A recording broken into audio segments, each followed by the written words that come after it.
Hello po, si RVC po ito. Kung gusto niyo po suportahan ang channel ko, pwede po kayong magbigay ng kahit magkanong halaga po. Gamitin niyo lang po ang QR code na naka-flash sa screen niyo. Kung gusto lang po ninyong magbigay. Maligaya po ako na makapagbigay at mabahagi ng libre ang aking mga kwento kaya hindi po ito sa pilitan. I-acknowledge ko po kayo sa next stories ko. Maraming salamat po! Ang kwentong ito kasama ang lugar, pangyayari at tauhan ay pawang katang-isip lamang ng manunulat. Ang mga pagkapare-pareho ng mga bagay sa tunay na buhay kung meron man ay nagkataon lamang. May mga salita ding gawa-gawa lang ng manunulat at maaring hindi ayon sa mitolohiya na napag-aralan ng mga eksperto. Hindi po pinapayagan ang pag-repost at pagbahagi ng kwentong ito sa ibang social media platforms na walang pahintulot ng manunulat. Salamat po. Hindi inaasahan ni Kahil na mapapalaban siya sa mga taong bayan sa araw na iyon, lalo na siya ay naghihintay lamang sa minamahal niyang tagalupa. Nang makita niyang sumugod na ang taong bayan at nang marinig niya ang sigaw ni Gabriel, walang nagawa si Kahil kundi ang kumilos. Bago pa man siya maabot ng unang lambat, mabilis siyang tumalon mula sa bato. Sa pagtalon niya, kitang-kita ng lahat ang kanyang makulay at matikas na buntot bago siya lumubog sa tubig. Ang eksenang iyon ay lalong nagpagigil sa mga tao at lalo na sa tatay ni Leo na ang galit ay nag-aapoy dahil sa paniniwalang nilapastangan ni Kahil ang kanyang anak. Sa gitna ng kaguluhan, isang tao ang naghagis ng matulis na kahoy mula sa pangpang. Kahit mabilis si Kahil, ang kahoy ay sumabit at bahagyang tumama sa kanyang balikat bago siya tuluyang lumubog. Sanay sa labanan si Kahil sa kaibuturan ng karagatan, ngunit hindi sa mga tao. Alam niya ang mga mortal ay walang kapangyarihan tulad ng sa kanila, ngunit malalakas din ito at matatalino, at sa pagkakataong ito, ang mga ito ay marami-rami kumpara sa kanya na nag-iisa lamang. Ang pag-atake nila ay hindi niya kayang ipagsawalang bahala. Kailangan niyang sindakin ang mga ito. Kailangan niyang lumikha ng takot upang umatras ang mga taong bayan. Sa isang iglap, isinagawa ni Kahil ang kanyang kapangyarihan. Ginawa niyang kasangkapan ang tubig dagat. Biglang umalon ng malakas ang dagat, hindi dahil sa hangin kundi sa kapangyarihan ni Kahil. Ang mga alon ay tumaas at marahas na humampas sa dalampasigan. Ang malalaking alon ay naging mga braso ng dagat na tumira sa mga tao. Sapat lang lakas nito para sila ay matumba, mabasa at magulo, ngunit hindi sapat para saktan sila ng malubha. Ang mga taong bayan ay napasigaw sa gulat at takot. Ang mga kasangkapan nila ay nahulog at ang ilan ay natumba at nalunod sa mababaw na tubig. Ang kapitan at ang tatay ni Leo ay hindi nagpatinag, ngunit ang kanilang pagsugod ay nagpatigil sa lakas ng biglang unos na dulot ni Kahil.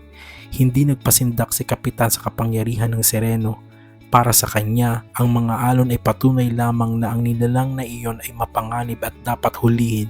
Habang nagkakagulo ang mga tao at tumatras, mabilis na hinablot ng kapitan ang isang baril na nakasuksok sa kanyang sinturon, isang sandatang mas mabilis kaysa alon. Itinutok niya ang baril kay Kahil. Walang makakatalo sa batas ng lupain, sambit ng kapitan at pinaputok ang baril na hawak. Blag! Tumama ang unang putok. Naramdaman ni Kahil ang matinding sakit at init na tumagos sa kanyang balikat. Ito yung natamaan ng bara ng baril. Napahiyaw si Kahil, hindi dahil sa takot kundi sa matinding kirot na nagbago sa kanyang karanasan. Ang dagat ay lalong umalpas sa galit. Ngunit ang kapitan ay mabilis. Blag! Pumutok ulit ang baril at ang pangalawang bala ay tumama sa dibdib ni Kahil. Sa pangalawang tama, tuluyan na nanghina ang Sereno. Ang kapangyarihan niya ay unti-unting nawala at ang dagat ay humupa. Tila naglaho ang lakas ni Kahil. Sa paghupa ng dagat at paghina ni Kahil, nakita ng tatay ni Leo ang kanyang pagkakataon. Walang pag-aalinlangan, inihagis niya ang lambat ng buong lakas. Dahil nangihina na si Kahil, hindi niya nagawang iwasan ang lambat at siya ay nabalot nito. Ang mga tao ay nagsigawan sa tagumpay. Pinagmasdan ni Gabriel ang nanghihinang Sereno.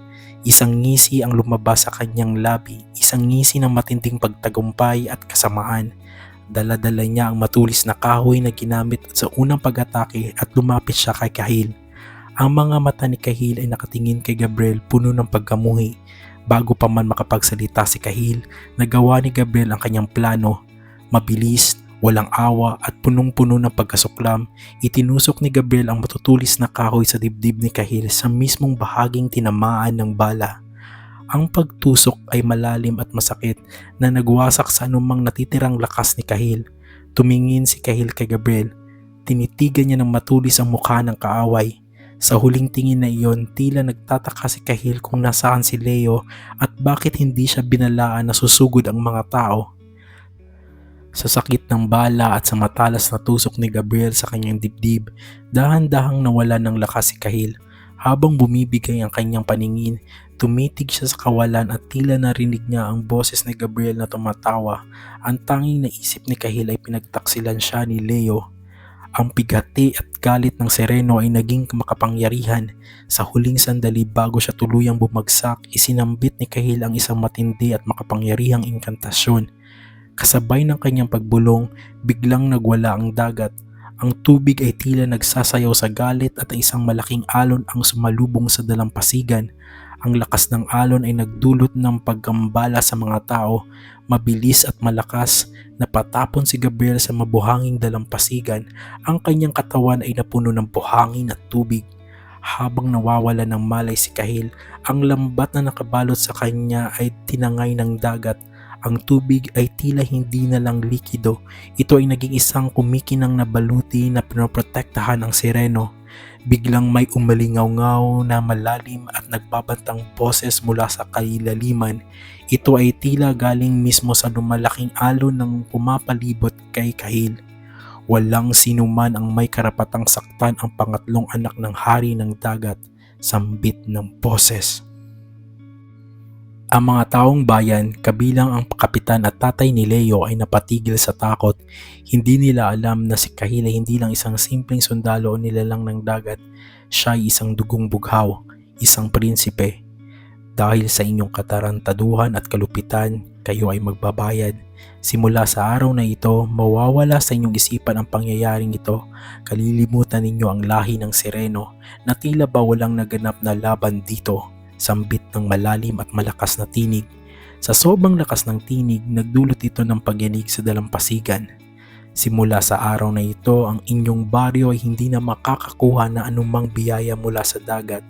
Wala nang anumang lamang dagat na makakain.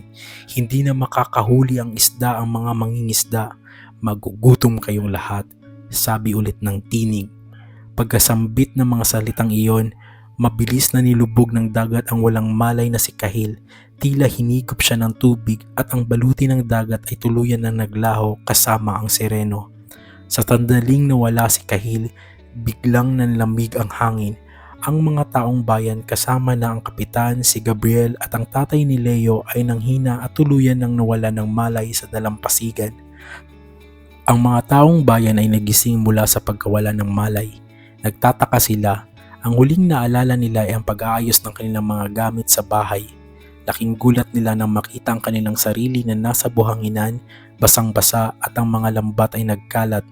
Walang nakaalala sa presensya ni Cahill, sa labanan o sa banta. Ang sumpa ay matagumpay. Nagtinginan sila sa isa't isa. Nagtataka kung bakit sila nasa dalampasigan ng masyadong maaga at nagsiuwian na lang na para bang walang naganap na labanan. Ang naalala lang ng tatay ni Leo ay ang galit ng kalapalastangan ng ginawa ni Gabriel. Nang makita niya si Gabriel na nagpagpag ng buhangin, ang puot ng tatay ni Leo ay muling nag-apoy. Mabilis siyang lumapit at gusto na sanang sunggaban ang binata. Hayop ka, pagbabayaran mo ang ginawa mo sa anak ko. Ngunit bago pa man mahawakan si Gabriel, mabilis namang kumilos ang kapitan. Walang salita, tinutok ng kapitan ang kanyang baril na nakita ng tatay ni Leo. Huminto ka na, tigilan mo na ang walang kwentang bintang na yan. Kung hindi ka titigil sa pinagbibintangan mo ang anak ko, hindi lang ikaw ang babarilin ko kundi pati ang buong pamilya mo. Dahil sa mabilis na pag-alis ng mga taong bayan, walang sino man ang nakarinig ng komprontasyong iyon. Ang kapitan ay gumamit ng kanyang kapangyarihan at kasamaan upang mapanatiling lihim ang kasamaan ng anak.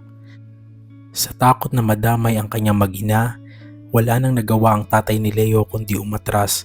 Ang kanyang mga kamao ay nagkuyom, ang kanyang puso ay puno ng bigat at bigati. Umalis siya sa dalampasigan ng bigo, hindi man lang niya nabigyan ng hustisya ang kanyang anak. Bumalik ang tatay ni Leo sa kanilang tahanan. Masama ang loob. Ang kanyang balikat ay mabigat hindi lang sa pagod kundi sa bigat ng kabiguan. Walang nagawa. Ang kapangyarihan ni Kapitan ay mas matindi kaysa galit ng isang ama. Nang makita ng butihing asawa ang kalagayan nito, agad niya itong niyakap ng mahigpit. Walang salitang binitawan, ngunit ang yakap ay nagpahupa ng panandaliang puot ng asawa. Samantala, si Leo ay nakahiga, nakatingin sa kasame. Ang kanyang puso ay puno ng takot na maaaring mangyari sa kanyang tatay dahil sa paghamon kay Kapitan at Gabriel. Ang sumpa ng tinig ay matindi, hindi na niya naalala si Cahill. Ang tanging tumatakbo sa kanyang isipan ay ang kalapastangan ng ginawa ng binata matapos siyang tumambay sa kanyang paboritong dalampasigan. Bawat detalye ng panggagahasa ay malinaw at ang sakit ng kanyang katawan ay naroon pa. Sa gitna ng kanyang pisikal at emosyonal na sakit at sa pag-aalala para sa kanyang tatay, may kakaibang pakiramdam si Leo. Parang may malaking espasyo na bakante sa kanyang puso. Hindi niya alam kung ano iyon, ngunit ang kanyang puso ay naghihinaing na parang may gusto siyang maalala, isang matinding kirot na hindi konektado sa pambubugbog o kalapastanganan. Tila ba may lihim na bagay na pilit binubura ng kanyang isipan ngunit ang kaluluwa niya ay lumalaban. Sa kabilang banda ng karagatan, si Cahill naman na walang malay ay dinala ng dagat mismo sa kailaliman, pabalik sa kanilang tahanan at kaharian ng lamang dagat. Ang kanyang sugat sa dibdib at balikat ay malalim at ang kanyang katawan ay balot ng lamig at bighati. Agad na hinarap ng makapangyarihang dagat si Cahill sa kanyang ama, ang hari ng lamang dagat. Nang makita ng hari ang kalagayan ng isa sa kanyang mga anak, ang dugong bughaw na nagdusa, sobrang galit na galit ang hari. Ang galit niya ay tila bulkan sa ilalim ng dagat na gumulantang sa buong kalaliman ng kaharian. Ang mismong dagat ang nagsalita sa hari, isinalaysay ang buong pangyayari, ang paghihintay ni Cahill, ang kasinungalingan ni Gabriel, ang pag-atake ng mga tao, ang mga bala at ang tusok na nag-iwan ng sugat sa sereno. Lalong nagalit ang hari nang malaman niyang may kaugnayan ang prinsipe sa isang mortal, isang pag-ibig na itinuturing nilang kasumpa-sumpa. Pagkatapos ng salaysay ng dagat, ang mga mata ng hari ay naging dilim at mapanganib, kaagad siyang nagbigay ng utos na may galit at pagbabanta. Hindi ko hahayaang mangyari ulit ito. Simula ngayon, ipinagbabawal ko na ang pag-akyat mo sa lupain, Cahill. Mananatili ka sa kaharian hanggang sa gumaling ka. Walang sino man ang may karapatang dumihan ang dugo ko. Hindi magtatagal at magbabayad ang mga mortal na iyan, sabi ng hari sa walang malay na si Cahill. Ang mga salita ng hari ay naging matinding babala ulit sa lahat. Nagising si Cahill mula sa mahaba at masakit na kawalan ng malay. Ang kanyang mga sugat sa balikat at dibdib ay nagamot na, ngunit ang kirot ng bala at tusok ay naroon pa rin. Nang imulat niya ang kanyang mga mata, agad niyang nakita ang galit na mukha ng kanyang ama, ang hari ng lamang dagat na nakaupo sa kanyang trono. Ang paligid ay nababalot ng tensyon. Nagising ka na. Tingnan mo ang sarili mo, Cahill. Ano ba ang binigay sa iyo ng lupain? Sakit, kahiyan at pagtatraidor. Hindi ito mangyayaring muli. Ipinagbabawal ko ang pag-akyat mo at ng sino mang may kaalaman dito, sabi ng hari kay Cahill. Sumasakit man ang katawan, ngunit matigas ang tinig ni Cahill. Hindi ako humihingi ng takot sa pag-ibig ko, ama. Kung hindi lang ako nag-iisa, hindi mangyayari ito. Pinagtaksilan ako. Kahit pa nagtaksil ang mortal na iyon, huwag mong sasabihin ang salitang pag-ibig. Ang mga mortal ay mahihina ngunit mapanganib, pero huwag kang mag-alala, Cahill, hindi na siya magiging banta sa atin o sa iyo. Anong ibig mong sabihin, ama? Nagtatakang tanong ng sireno sa amang hari. Sinuway mo ang batas, kaya nagbigay ako ng parusa. Sa pamamagitan ng kaibigang dagat, binura na kita sa isipan ng mga taong bayan. Wala nang makakaalala sa iyo, lalo na ang mortal na iniibig mo. Burado na ang lamang dagat sa isipan nila. Wala na ang bakas mo sa lupain, sabi ng hari. Ang sinabi ng hari ay parang mas masakit na tusok kaysa sa ginawa ni Gabriel sa kanya. Ang galit ay biglang napalitan ng matinding bigati at pagkadismaya sa kanyang ama. Hindi mo yan pwedeng gawin. Hindi, kailangan niya akong maalala. Hindi pwedeng hindi niya ako maalala. Maghihiganti pa ako. pagsigaw na sabi ni Kahil. Para kay Kahil, ang pagkalimot sa kanya ay pagkawala ng katarungan. Akala niya talaga ay pinagkanulo siya ni Leo sa mga taong bayan dahil sa matinding takot nito kay Gabriel. Ang pag-ibig niya ay biglang naging puot at pagnanais na magiganti. Mali ang ginawa mo, Ama. Hindi ko yan mapapalampas. Magbabayad ang mortal na iyon sa ginawa niya sa akin, sabi ulit ni Kahil. Hindi, mananatili ka rito. Ang lupay na isa kanila, ang dagat ay sa atin. Ito ang tinakda at ako ang hari. Hindi ka na makakabalik sa lupain. Napahawak si Kahil sa pagaling na sugat ng kanyang dibdib. Ito ay nagpapaalala sa kanya ng pagtataksil ng tagalupa at ng kalupitan ng mga tao. Huwag mo akong pigilan, Ama. Kung binura mo ang alaala ko sa isipan nila, ibig sabihin ligtas ako. Pero hindi ako mananahimik. Hindi ako mamumuhay sa ilalim ng dagat na nababalot ng kahihiyan. Mula sa pigati, humiling siya ng isang bagay na mapanganib at pinagbabawal. Hinihiling ko na pumunta ako sa lupain bilang tao. Ibalik mo ko sa mundong iyon, Ama. Kailangan kong bumalik, hindi para magmahal, kundi para maghiganti. Hindi ko hahayaan ang balak mo. Hindi ko papalitan ang anyo mo. Hindi ko pahihintulutan ang iyong kabaliwan. Ang pag-akyat mo bilang tao ay lalabag sa pinakamatandang batas ng ating lahi. Hindi ka aakyat, Kahil. Ngunit ang hari ay natagpuan ang kanyang sarili na nakipagtalo sa isang anak na hindi na niya kilala. Ang dating mahinahon na prinsipe ay nababalot ng puot na dulot ng pag-ibig na naging mapagkanulo. Kung hindi mo ako papayagan, aalis ako. Aakyat ako sa sarili kong paraan at kapag ginawa ko iyon, ang paghihiganti ko ay mas matindi pa sa inyong sumpa. Iba ako, Ama, at gagamitin ko ang kanilang kahinaan laban sa kanila. Hahayaan mo bang walang magiging katarungan sa ginawa nila sa akin? Ang tagisan ay matindi. Ang hari na napagod na sa pagpigil sa kanyang anak at natatakot sa lihim na lakas ni Kahil ay napilitang mag-isip. Alam ng buong kailaliman na ang kapangyarihan ni Kahil ay kaya makipagtagisan sa kapangyarihan ng kanyang ama. Samantala, sa lupain, ilang araw ang lumipas. Sa tulong ng kanyang nanay, gumagaling na ang mga sugat ng katawan ni Leo, ngunit ang sugat ng kanyang kaluluwa ay malalim pa rin. Pilit niyang kinalimutan ang masalimuot na nangyari sa kanya, ang paglapastangan sa kanya. Para kay Leo, labis na masakit isipin ang hayop na Gabriel ay patuloy pa rin namumuhay ng normal. Naglalakad ng malaya sa baryo habang siya ay nagdurusa sa sakit, kahihiyan at kawalan ng hustisya.